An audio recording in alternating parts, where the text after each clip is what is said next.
मेरे प्यारे दोस्तों, कैसे हैं आप लोग। मैं आशा करता हूं आप बिल्कुल मस्त होंगे और स्वस्थ होंगे। दोस्तों, आज का ये वीडियो एक कमेंट के ऊपर होने वाला है। हमारे पास एक कमेंट आया है कि हम अपने पैसे को म्यूचुअल फंड में इन्वेस्टमेंट करना चाहते हैं, तो किस फंड में हम अपने पैसे को इन्वेस्टमेंट करें। वो इन्वेस्टमेंट अमाउंट जो है वो मात्र 50,000 रुपए बताए हैं कि मेरे पास एक बहुत छोटा सा अमाउंट है। ऐसे काफी सारे लोग होंगे जिनके पास एक छोटा सा अमाउंट होगा जो वो अपने पैसे को इन्वेस्टमेंट करना चाहते हैं। 50,000 रुपए को वो एक बार यानी कि लमसम अमाउंट इन्वेस्टमेंट करना चाहते हैं, तो वो किस फंड में इन्वेस्टमेंट कर सकते हैं। साथ में उन्होंने ये भी लिखा है कि इतना ही अमाउंट मेरे पास है और फ्यूचर में अगर मेरी मर्जी हो सके तो इससे हम SWP यानी कि सिस्टमेटिक विड्रॉवल प्लान के तहत हम यहाँ से पेंशन भी ले सकते हैं। ऐसा कोई फंड मेरे लिए आप बताइएगा। तो चलिए आज के इस वीडियो को हम शुरू करते हैं और हम इनके लिए एक अच्छा सा फंड चुन करके बताएंगे। आप इस वीडियो को शुरू से लेकर लास्ट तक ध्यान से देखिएगा। आपको मैं कैलकुलेशन करके भी बताऊंगा कि अगर आप 50,000 रुपए इन्वेस्टमेंट करते हैं तो आपको कितना अमाउंट जो है वो फ्यूचर में आपको म्यूचुअल फंड से देखने को मिलेगा। फिर मैं आपको फंड के बारे में भी जानकारी दूंगा कि आप इस फंड के अंदर में इन्वेस्टमेंट करते हैं तो कितना आपका पैसा बन जाएगा, कौन सा फंड आपके लिए बेस्ट रहेगा, और ऐसा फंड मैं आपको बताऊंगा जिसमें आप फ्यूचर में अपनी SWP प्लान की शुरुआत भी कर सकते हैं। तो चलिए बिना देर किए हुए हम अपने इस वीडियो को शुरू करते हैं। आइए मैं आपको व्हाइट बोर्ड की मदद से समझाता हूं। जैसे कि कमेंट आया है जो इनका इन्वेस्टमेंट अमाउंट है यानी कि ये लमसम करना चाहते हैं, तो इसलिए हम यहाँ पे लमसम लिखते हैं कि जो इनका लमसम अमाउंट है वो मात्र इनका 50,000 रुपए, काफी कम इनका लमसम अमाउंट है। बाकी ये भी म्यूचुअल फंड के लिए काफी बेहतर है। अगर आप इसको काफी समय तक रहने देंगे ना तो आपको जो है वो अच्छा रिटर्न्स यहाँ से देखने को मिलेगा। चलिए बात करते हैं कि 50,000 रुपए ये ना लमसम अमाउंट जो है वो इन्वेस्टमेंट करते हैं। आइए पहले इनके लिए हम कैलकुलेशन को ही कर लेते हैं कि इन्हें फ्यूचर में कितना पैसा फ्यूचर में इन्हें देखने को मिलेगा, कितना ये टाइम देंगे तो इन्हें क्या क्या मिलेगा। ड्यूरेशन के बाद हम देख लेंगे रिटर्न्स की, क्योंकि रिटर्न्स की मदद से ही हम जो इस कैलकुलेशन को है म्यूचुअल फंड के कैलकुलेशन को पूरी अच्छे तरीके से क्लियर कर पाएंगे।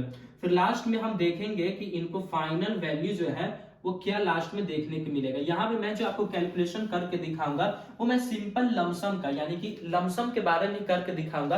बाकी आप जब भी SW करने जाएंगे उस वक्त आप कमेंट कीजिएगा, मैं कोशिश करूंगा कि आपके उसके बारे में भी मैं आपको बता दूंगा। लेकिन फंड में आपको अभी से ही ऐसा फंड बताऊंगा जिसमें फ्यूचर में आप यहाँ से SWP बड़ी ही आसानी से जो है वो कर सकते हैं। 50,000 रुपए आपका लमसम अमाउंट है। ड्यूरेशन को यहाँ पे हम ज्यादा नहीं लेके चलते हैं, हम यहाँ पे 15 साल ड्यूरेशन को लेके चलते हैं। 15 साल काफी अच्छा ड्यूरेशन होता है। अब जितना अच्छा वक्त यहाँ पे देंगे म्यूचुअल फंड में उतना अच्छा आपको फ्यूचर में रिटर्न्स जो है वो आपको देखने को मिलेगा।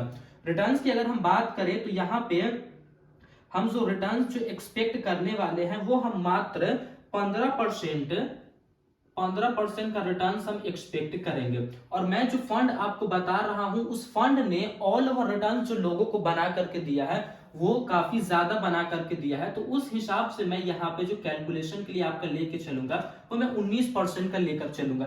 म्यूचुअल फंड अगर कोई आप एक अच्छा फंड चुनेंगे, खुद से आप चुनते हैं, तो वो आपको 15% का रिटर्न बड़ी ही आसानी से दे देगा। लेकिन जो फंड मैं आपको बताने वाला हूं उसका ऑल ओवर रिटर्न जो है वो आपको 19% से ज्यादा का देखने को मिलेगा, यानी कि हर साल उसका एवरेज रिटर्न जो है वो 19% का है। तो यहाँ पे हम 19% को लेकर के चलने वाले हैं अपने कैलकुलेशन पे। तो आइए हम बात कर लेते हैं फाइनल वैल्यू की कि 15 साल तक हमारा पैसा इन्वेस्टमेंट रहता है, 19% से हमें रिटर्न्स मिलता है, तो हमें 50,000 का कितना पैसा मिल जाएगा। तो 50,000 रुपए का जो आपका फाइनल वैल्यू बनेगा वो आपका 6,79,000 रुपए आपका फाइनल वैल्यू जो है वो आपका बन जाएगा।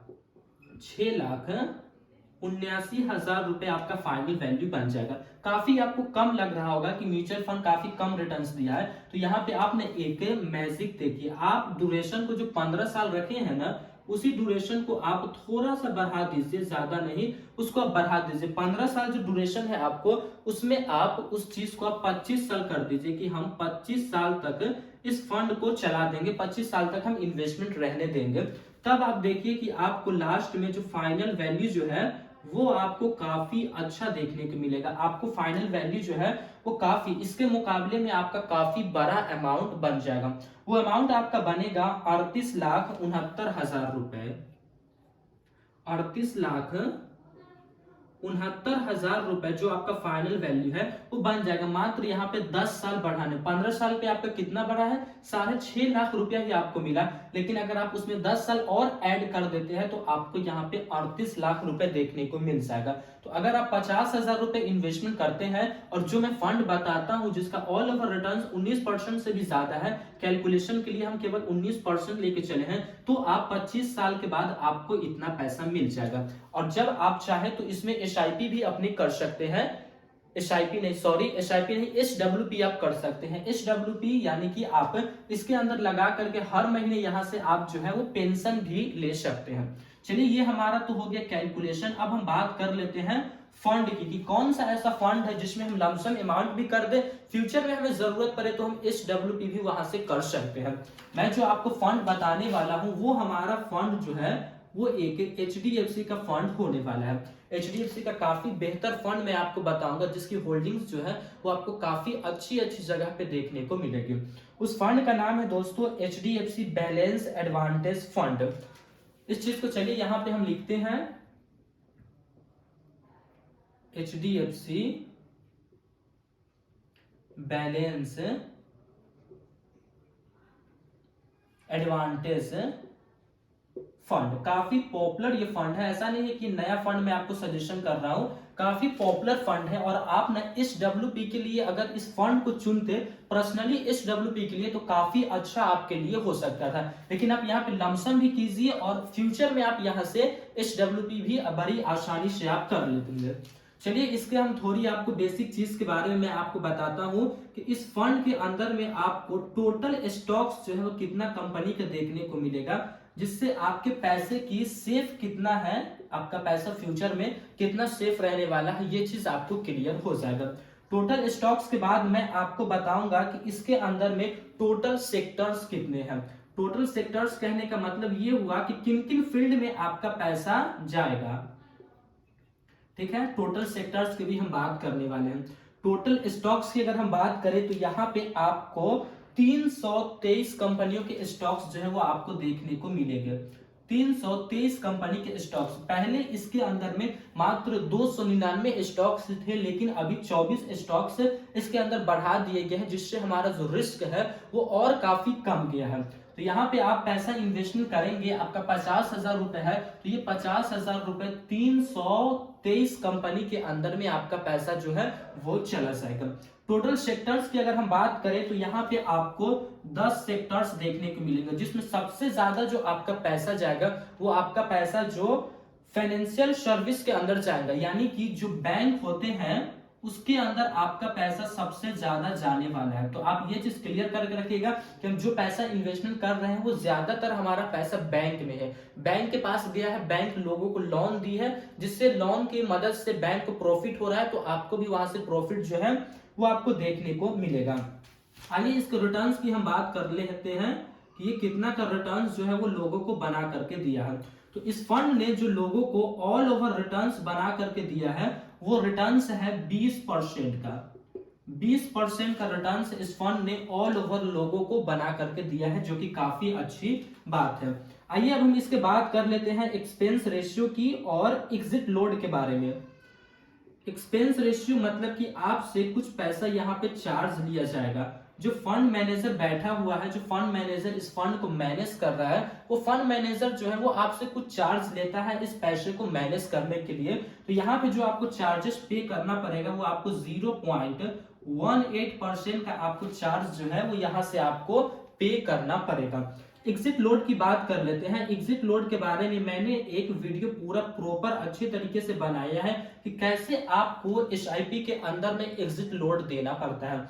एग्जिट लोड कहने का मतलब ये हुआ कि मान लीजिए यहाँ तुमने 15 साल 25 साल लेकर चले हैं, मान लीजिए 50,000 रुपए इन्वेस्टमेंट करते हैं, आपको इस 50,000 रुपए की जरूरत अगले महीने पड़ गई, 6 महीने के बाद पड़ गई, साल भर के अंदर में पड़ गई या फिर साल भर के बाद पड़ी, तो आप इस पैसे को जब विड्रॉवल करेंगे ना तो वहां पे आपको विड्रॉवल चार्ज देना पड़ता है, जिस चार्ज को हम एग्जिट लोड कहते हैं। तो यहाँ पे एग्जिट लोड कितना रखा गया है कि आप अपने पैसे को विड्रॉवल करेंगे तो आपको कितना पैसा देना पड़ेगा।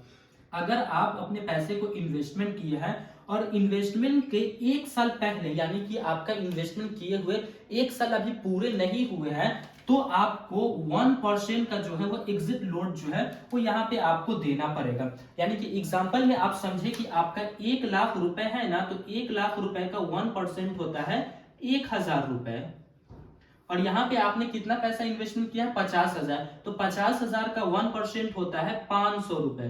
तो आपको यहाँ पे 500 रुपए जो है वो एग्जिट लोड के तौर पे आपका पैसा जो है वो कट जाएगा। तो ये होता है हमारा एग्जिट लोड। तो आइए अब हम ये जान लेते हैं कि इसका फंड साइज हमें कितना बड़ा देखने को मिलता है। फंड साइज आप देखेंगे तो आपको ये क्लियर होगा कि इसके ऊपर कितना ज्यादा लोग विश्वास किए हैं और ये कितना पैसा ले करके लोगों का हैंडल जो है वो कर रहा है। तो फंड साइज की अगर हम बात करते हैं तो 73,349 करोड़ रुपए आपको फंड साइज देखने को मिलता है। 73,349 करोड़, यानी कि काफी बड़ा पैसा ये फंड के पास जमा हो गया है। लोग इतना ज्यादा पैसा यहाँ पे अपने इन्वेस्टमेंट कर दिए हैं। अब इस फंड की लास्ट जानकारी बचती है वो है होल्डिंग्स। तो यहाँ पे जगह नहीं है, मैं आपको यहाँ पे शॉर्ट में मैं आपको बता देता हूँ कि इस फंड की जो होल्डिंग्स है वो किन किन जगहों पे हमें देखने को मिलती है। देखिए, इस फंड की होल्डिंग्स कहने का मतलब ये हुआ कि आपका पैसा तो 323 जगह पे जाएगा, 323 कंपनी के अंदर में आपका पैसा जाएगा, लेकिन किस कैटेगरीज के अंदर में आपका पैसा जाएगा तो उस चीज को हम होल्डिंग्स के अंदर में देखेंगे। आपका पैसा जो जाएगा वो आपका पैसा जाएगा इक्विटी में। अब ये इक्विटी क्या होता है, तो इक्विटी का मतलब होता है शेयर मार्केट। आप स्टॉक्स को खरीदते और बेचते हैं ना, उसी प्रकार इक्विटी होता है, यानी कि शेयर मार्केट को ही हम इक्विटी कहते हैं। तो आपका पैसा यहाँ पे इक्विटी के अंदर भी जाने वाला है। फिर उसके बाद हम बात करते हैं डेप्ट की। आपका पैसा जो है वो डेप्ट के अंदर भी जाएगा। डेप्ट कहने का मतलब ये हुआ कि जो कंपनी लोगों को उधार पैसा देती है, यानी कि लोगों को लोन पे पैसा देती है, उस चीज को हम डेप्ट कहते हैं। या फिर आप ये भी कह सकते हैं कि गवर्नमेंट के अंदर में कुछ गवर्नमेंट स्कीम होते हैं, उसके अंदर में आपका पैसा जाता है, जिसको हम डेप्ट कहते हैं। इतना आप समझ के चलिए, काफी है इतना। फिर उसके बाद आता है कैश। कैश कहने का मतलब ये हुआ कि ऐसी जगहों पे आपका पैसा जाएगा जहां पे 3 महीने के लिए ही आपका पैसा इन्वेस्टमेंट रहेगा। 3 महीने में अगर वो अच्छा परफॉर्मेंस किया तो वहां पे आपका पैसा रहेगा। अगर आपका पैसा वहां पे जिस कंपनी में गया है वहां पे अच्छा परफॉर्मेंस नहीं किया है तो वहां से पैसा आपका फिर फंड मैनेजर के पास आ जाएगा और दूसरे जगह वो लोग इन्वेस्टमेंट कर देते हैं। तो कैश कहने का मतलब ये हुआ। तो इक्विटी में जो आपका पैसा जाएगा वो आपका पैसा रहेगा 61.04%। आपके पैसे का 61.04% जो पैसा रहेगा वो शेयर मार्केट में लगा रहेगा, जिससे आपको काफी अच्छा रिजल्ट जो है, काफी अच्छा रिटर्न्स वहां से आपको देखने को मिलेगा। डेप्ट की बात करें तो यहाँ पे आपको 26.40% जो आपका पैसा रहेगा वो आपका डेप्ट के अंदर चला जाएगा। फिर लास्ट में कैश की हम बात करते हैं तो जो पैसा आपका बचता है वो सारा का सारा पैसा आपका 12.55% जो आपका पैसा बचा है वो पैसा आपका है वो कैश के अंदर में इन्वेस्टमेंट कर दिया गया है। तो अगर आप अपने पैसे को 50,000 रुपए एक लमसम अमाउंट इन्वेस्टमेंट करते हैं, इस वीडियो का ना हम टॉपिक ये रखते हैं कि अगर आप 50,000 रुपए अपने HDFC के फंड में इन्वेस्टमेंट करते हैं तो क्या आपको रिजल्ट देखने को मिलेगा। तो आपके सामने सारा चीज है कि मात्र आप 50,000 रुपए इन्वेस्टमेंट किया है, 15 साल में आपका पैसा 6.5 लाख रुपए बन गया है और 25 साल के बाद आपका पैसा जो है वो 38.5 लाख रुपए बन गया है। और यहाँ पे खासियत ये है कि मैंने आपको एक ऐसा फंड बताया है जो कि एक बैलेंस एडवांटेज फंड है, जिसके अंदर आपको काफी ज्यादा स्टॉक्स देखने को मिलता है, जिस वजह से आपका रिस्क कम है और इसी वजह से आप यहाँ पे अपनी SWP की शुरुआत कर सकते हैं, सिस्टमेटिक विड्रॉवल प्लान की शुरुआत कर सकते हैं।